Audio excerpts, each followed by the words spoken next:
Быел танылган Зәйле Ринат Гәрәевка 76 яшь тулган булыр иде. Адамнар Татар мәдәният клубы Энергетик мәдәният сараенда халыкара театр көне уңаеннан Татарстан Республикасының атказанган мәдәният хезмәткәре Ринат Гәрәевне искә алу кичәсе оештырды.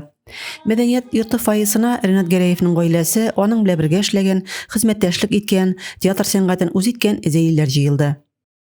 Мин театрга үзем 16 яшьтә килдем. Менә 4нче мәктәптә укый башлагачтан минем түти театрга йөридер.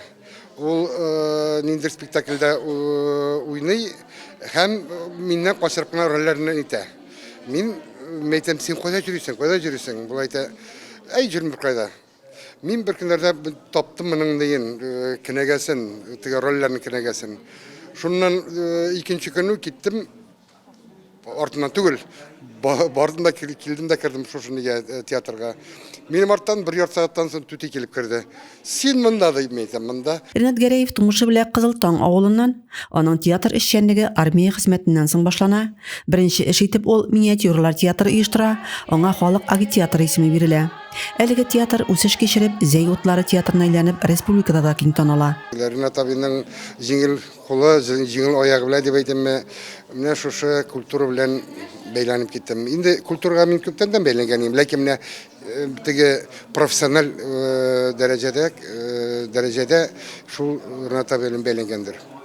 Ул чынында кешенең менә сәләтен табып, аның кылларын тартырга, менә үстерергә менә шундый бар иде, сәләте бар иде.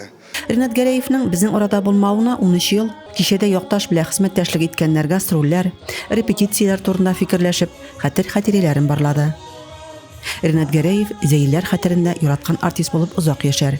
Рәзимә Кашапова, Александр Тимофеев, Юлия Казамарова, Зәй хәбәрләре.